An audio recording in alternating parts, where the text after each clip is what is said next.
Hello dear friends, तो मैं हूं आरती। संस्कृति आईएएस यूट्यूब चैनल पे आप सभी का स्वागत है। मैं हाजिर हूं एक नए विषय को लेकर के। आज हम पढ़ने वाले हैं ऑनलाइन गेमिंग के बारे में कि ऑनलाइन सट्टा गेमिंग जो है धड़ल्ले से भारत में चल रहा है। बहुत बड़े बड़े सेलिब्रिटीज़ या आईपीएल की आड़ में बहुत बड़े बड़े क्रिकेटर्स भी जो इस प्रकार की चीज़ों को प्रमोट करते हुए दिखाई देते हैं, जिसके चलते बहुत सारे बच्चे भी इस प्रकार की चीज़ों का शिकार होते हैं। आर्थिक नुकसान तो होता ही होता है। कई लोग ऐसा होता है कि ऋण लेकर, लोन लेकर या उधार लेकर इस प्रकार की गेमिंग्स वगैरह करते हैं, बाद में सुसाइड वगैरह भी कर लेते हैं।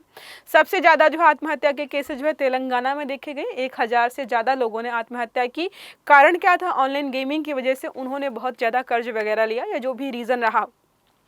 तो इस पर जो है एक सुप्रीम कोर्ट में याचिका दायर की गई थी कि ये जो हो रहा है ऑनलाइन गेमिंग की वजह से बहुत सारे बच्चे जो है आत्महत्या कर रहे हैं, लोग आत्महत्या कर रहे हैं, आर्थिक जो है समस्याओं का सामना कर रहे हैं, तो क्या उसके लिए हमारे पास कोई नियम कानून नहीं होना चाहिए?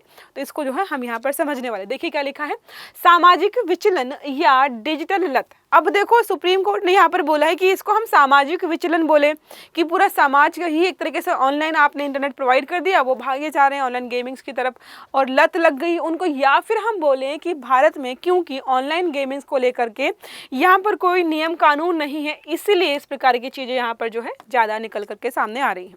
अब बात करते हैं यहाँ पर जो चर्चा में क्यों आया। तो हाल ही में सुप्रीम कोर्ट में जनहित याचिका दायर की गई थी। एक नहीं थी, बहुत सारे लोगों की जनहित याचिका यहाँ पर दायर की गई थी। सबका विषय यही था कि याचिका में था कि आईपीएल की आड़ में क्या किया जा रहा है, ऑनलाइन सट्टेबाजी को बढ़ावा। सबको पता है, आप में से कितने सारे लोग होंगे जो देखते होंगे आईपीएल चलता है तो लोग लाखों लाखों रुपए लगाते हैं। कुछ लोग जीतते भी हैं, कुछ लोग हारते भी हैं, ठीक है। इसके अलावा याचिकाकर्ता ने यहाँ पर कहा है कि प्रसिद्ध अभिनेता, क्रिकेटर, सोशल मीडिया इन्फ्लुएंसर्स यहाँ पर क्या करते हैं, इन ऐप्स पर आते हैं, दिखाई देते हैं कि नहीं मेरे देखो इतने पैसे जीत गया, ये बेहतर है, आप पैसे जीत सकते हो। इस चक्कर से क्या होते हैं, जो भी उनकी फैन फॉलोइंग होती है, खासकर बच्चे और युवा, वो बहुत ज़्यादा प्रभावित होते थे। इसी पर यहाँ पर जो है चीज़ें चल रही थी। तो देखो सुप्रीम कोर्ट ने यहाँ पर बोला है कि ये क्या है, ये सामाजिक विचलन है, ना कि यहाँ पर कोई कानूनी। यहाँ पर कानूनी रूप से हम जुआ खेलने से लोगों को नहीं मना कर सकते हैं। हाँ, ऑफलाइन जो है जुआ वगैरह जो खेला जाता है कि गांव वगैरह में कहीं पर भी नुक्कड़ में जब लोग जुआ वगैरह खेलते हैं तो पुलिस उनको पकड़ कर ले जाती है। उसके लिए हमारे पास कानून है, क्योंकि वो अंग्रेजों के ज़माने में बनाया गया था। उस समय की चीज़, उस समय जो है इस प्रकार की चीज़ें चल रही थी। लेकिन अब ऑनलाइन गेमिंग आ गया है, लेकिन ऑनलाइन गेमिंग को लेकर के हमारे यहाँ पर कोई नियम कानून बनाया ही नहीं गया अभी तक। अब बात करते हैं जो है मुख्य बिंदुओं की। तो सुप्रीम कोर्ट ने यहाँ पर एक टिप्पणी दी है कि जैसे हम लोगों को आत्महत्या करने से या मरने से नहीं रोक सकते हैं, उस पर हमारा कोई कंट्रोल नहीं है, वैसे ही यहाँ पर जो अगर कोई व्यक्ति जो है गेमिंग, ऑनलाइन गेमिंग कर रहा है, सट्टेबाजी कर रहा है, तो उसको हम नहीं रोक सकते। इसका मतलब समझ रहे हो? ऑनलाइन गेमिंग और जो है सट्टेबाजी को तरीके से मौत से यहाँ पर कंपेयर किया गया है। अब याचिकाकर्ता की दलील के बारे में बात करते हैं कि याचिकाकर्ता ने यहाँ पर किन किन बिंदुओं को जो है हाईलाइट किया। तो उन्होंने बोला है ऑनलाइन गेमिंग की वजह से बच्चे प्रभावित हो रहे हैं, सट्टेबाजी जो है सेलिब्रिटीज के द्वारा की जाती है तो इन ऐप्स को वैधता भी मिल जाती है। इसके अलावा सिगरेट की तरह यहाँ पर कोई चेतावनी, जब सिगरेट हो गया, पान मसाला जो भी होता है, वहाँ पर बड़ा सा एक सिंबल होता है कि दिस इज जो है इंजीरियस टू हेल्थ, जो है तंबाकू आपके स्वास्थ्य के लिए हानिकारक है, कैंसर का बड़ा सा फोटो लगा रहता है। लेकिन जो ऑनलाइन गेमिंग्स वगैरह जो है या सट्टेबाजी जो भी चलती है, वहाँ पर कोई भी यहाँ पर तरीके से आपको जो है सतर्क करने के लिए कोई चेतावनी वगैरह नहीं दी गई होती, जिसकी वजह से लोगों को पता ही नहीं होता। जब भी आप किसी ऐप का जो एडवर्टाइजमेंट देखेंगे, जो भी actor, celebrity, social media influencer बताएगा, वो हमेशा बोलते हैं कि पैसे जीते हैं, मैंने इतने जीते, मैंने इतने जीते, मैंने इतने जीत लिए। वहाँ पर कहीं वो चलता है, थोड़ा सा लिखा होता है कि फाइनेंशियल रिस्क वगैरह है, लेकिन बहुत बड़ी मात्रा में उसको हाईलाइट नहीं करते हैं। जबकि सिगरेट वगैरह देखें, तंबाकू वगैरह देखें, जो भी चीज़ें हैं उनमें जो चेतावनी होती है वो बहुत बड़े स्तर पर होता है कि लोगों को पता रहे। अब यहाँ पे बात करते हैं कि तेलंगाना का उदाहरण। तो याचिका में जो है तेलंगाना का उदाहरण दिया गया है कि यहाँ पर जो है सट्टेबाजी के चलते 1023 लोगों ने आत्महत्याएं की हैं। 25 से ज़्यादा प्रभावशाली लोगों के ऊपर एफआईआर भी दर्ज की गई है। अब केंद्र सरकार से यहाँ पर जवाब मांगा गया है कि आप इस प्रकार की चीज़ों पर क्या प्रतिक्रिया देना चाहेंगे। तो सुप्रीम कोर्ट ने जो है केंद्र को नोटिस भेज दिया है। आवश्यकता पड़ने पर जो है सभी केंद्र राज्य सरकारों से भी जवाब मांगा जाएगा। अब बात करते हैं यहाँ पर कि ये जो मुद्दा है किस किस प्रकार के अधिकारों का हनन कर रहा है। पहला है मौलिक अधिकार बनाम सामाजिक सुरक्षा की। तो क्या अभिव्यक्ति की स्वतंत्रता जो कि सेलिब्रिटीज को दी गई है कि अगर उनको पैसे मिल रहे हैं और किसी ऐप का प्रमोशन करना है तो वो कर सकते हैं। दूसरा यहाँ पर आ जाता है कि बच्चों के जीवन के अधिकार से टकराती है, तो जाहिर से टकरा तो रहा है। यहाँ पर दोनों अधिकार एक दूसरे के अपोजिट दिखाई दे रहे हैं। डिजिटल नैतिकता और शिक्षा की कमी को भी यहाँ पर उजागर किया गया है कि लोगों को पता ही नहीं है। माता पिता और स्कूलों की भूमिका अहम है। अब इंटरनेट कनेक्टिविटी मिल गई है माता पिता को भी बच्चों को भी। अब तो बच्चे स्कूल लेकर जाते हैं फ़ोन। अब इसको आप कैसे हैंडल करेंगे? डिजिटल लिटरेसी का अभाव है। माता पिता को भी नहीं पता है कि इस प्रकार की चीज़ों में बच्चा उनका जो है क्या कर रहा है और कितने पैसे गंवा रहा है या इसके चलते किस प्रकार की चीज़ों को झेल रहा है। तो डिजिटल लिटरेसी की कमी है, वो भी अपने आप में समस्या बनी हुई है। विज्ञापन और नियमन की कमी है, जैसे सिगरेट, शराब, गुटखा, जितने भी हानिकारक पदार्थ होते हैं उनके लिए बड़े बड़े विज्ञापन दिखाई देते हैं हमें हर जगह पर। लेकिन कहीं आपने देखा है कि कोई बड़ा बैनर लगा हो या किसी प्रकार से भी लोगों को जो है यहाँ पर जागरूक करने का प्रयास किया गया हो कि नहीं, आप ऑनलाइन जो है गेमिंग्स या सट्टेबाजी मत खेलिए, आपको जो है वित्तीय नुकसान होगा। इसके चलते जो है इतने सारे लोगों ने सुसाइड किया, ये कहीं पर हमें दिखाई नहीं देता है। तो इसकी कमी है। भारत में सट्टेबाजी ऐप्स पर जो है स्पष्ट विज्ञापन नीति नहीं है, कोई भी नीति नहीं बनाई गई है। Advertising standards council of India जैसी संस्थाओं की भूमिका भी सीमित है, जो कि यहाँ पर इंटरफेयर ही नहीं कर पा रही। अब बात करते हैं जो है भारत में जुआ सट्टेबाजी संबंधित कानूनों की स्थिति क्या है। तो देखो, ऑनलाइन साफ सुथरा बता दूं, ऑनलाइन सट्टेबाजी के लिए, गेमिंग के लिए हमारे पास कोई भी नियम कानून नहीं है, क्योंकि ऑनलाइन गेमिंग और सट्टेबाजी पहले नहीं होते थे, ये बाद में जो है ट्रेंड में चले हैं, जिसकी वजह से लोग जो है अब प्रभावित हो रहे हैं। तो अब इन फ्यूचर हो सकता है कोई कानून बने। तो देखो लिखा है पब्लिक गैम्बलिंग एक्ट 1867। क्या लिखा है? Public gambling act. मतलब अगर पब्लिक में कहीं पर गैम्बलिंग वगैरह होती है तो उसको पुलिस वगैरह, प्रशासन वगैरह कंट्रोल कर लेता। लेकिन ऑनलाइन गैम्बलिंग के लिए हमारे पास कोई भी नियम कानून नहीं है।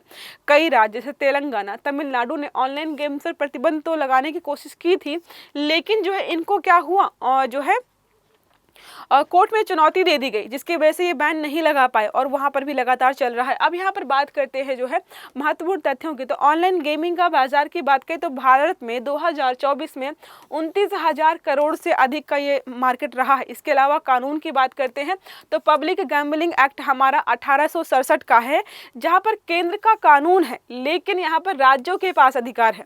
देख रहे हैं, कानून केंद्र का है, अधिकार राज्यों के पास है। तो दोनों के बीच जो है यहाँ पे कन्फ्लिक्ट हो जाता है, जिसकी वजह से ये भी ढंग से लागू नहीं हो पाता है। सेलिब्रिटीज का प्रभाव जो सबसे ज्यादा देखने को मिल रहा है। तो आईपीएल जैसे आयोजनों में जो है 10+ पूर्व क्रिकेटर्स ऐसे हैं जिन्होंने इसका प्रचार किया है।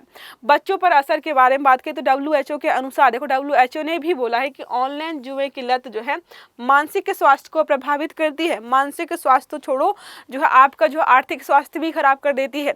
कुछ समय पहले ही जो है एक जो है वीडियो चर्चा में था कि एक बच्चे ने गलती से जो है बहुत सारे पैसे जो है ऑनलाइन प्लेटफॉर्म पे लगा दिए, घर वालों को पता नहीं चला, वो सारे पैसे डूब गए।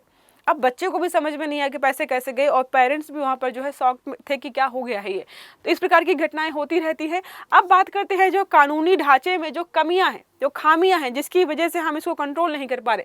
तो पहला हमारा एक्ट हमने देखा कि केंद्रीय कानून है, अधिकार राज्य के पास है, तो इसको ठीक से हम लागू नहीं कर पा रहे हैं। और ऊपर से जो है सिर्फ और सिर्फ पब्लिक गैम्बलिंग को कवर करता है, ऑनलाइन जो है गेमिंग या गैम्बलिंग को कवर नहीं कर रहा है। राज्य बनाम केंद्र के अधिकारों की बात करते हैं तो जुआ राज्य का विषय है, लेकिन ऑनलाइन अगर गेम वगैरह होते हैं वो केंद्र सरकार के अंदर आ जाता है। क्यों? IT एक्ट के तहत, तो जिससे नीति अस्थिर हो जाती है। विषय किसी और का है और कानून कोई और बना रहा है, जिसकी वजह से इसको लागू ही नहीं किया जा पा रहा। अब IT जो रूल 2021 में हम बात करते हैं गैप की, तो ऑनलाइन गेमिंग या रियल मनी गेमिंग के लिए स्पष्ट दिशा निर्देश हमारे पास नहीं है। हालांकि 2023 में कुछ संशोधन इन नियमों में किया गया था, लेकिन फिर भी जो है उनको क्रियान्वित नहीं किया जा पा रहा है, जिसकी वजह से ये चीज़ें जो है सारी चल रही हैं। आप में से जो है आपके आस पड़ोस दोस्त वगैरह होंगे जिन्होंने कुछ ना कुछ पैसे जो है लगाए होंगे और जो है हारे भी होंगे।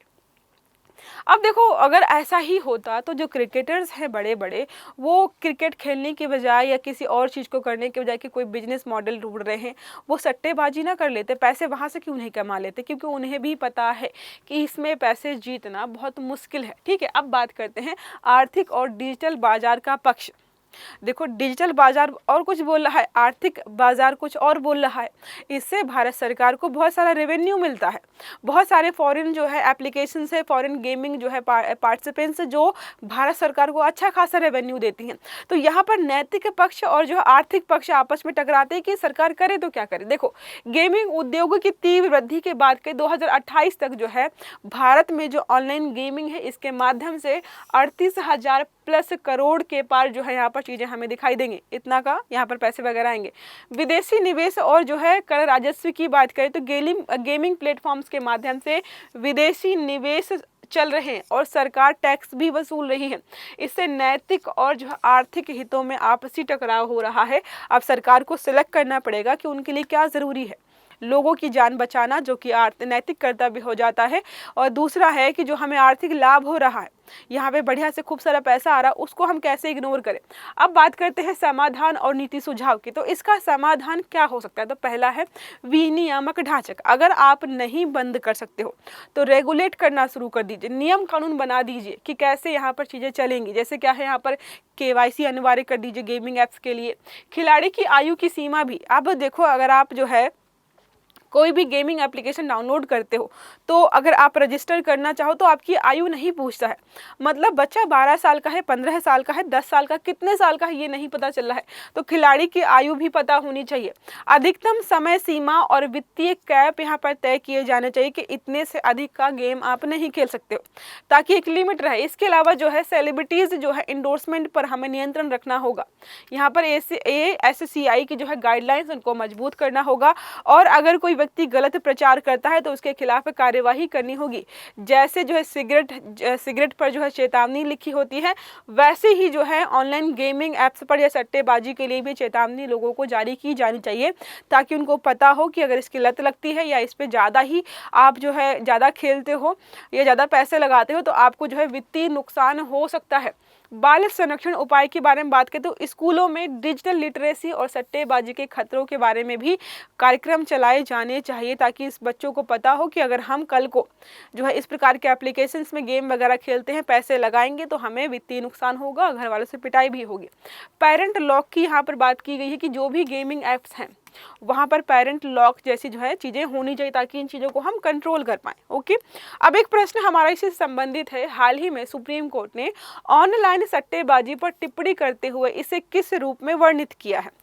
डिजिटल क्रांति का हिस्सा माना है, या कानून व्यवस्था की असफलता माना है, या सामाजिक विचलन माना है, या चौथा आर्थिक सुधार की बाधा माना है? आपको सही आंसर जो है कमेंट बॉक्स में देना होगा। आई होप ये आर्टिकल आपको समझ में आया होगा। अगर क्लास अच्छी लगी है तो वीडियो को लाइक करना है, चैनल को सब्सक्राइब करना है और बेल आइकन दबाना है, ताकि इस प्रकार के जितने भी आर्टिकल्स हैं वो सारे आपको समय पर मिलते रहे। तो अच्छे से पढ़िएगा। Have a good day. Thank you.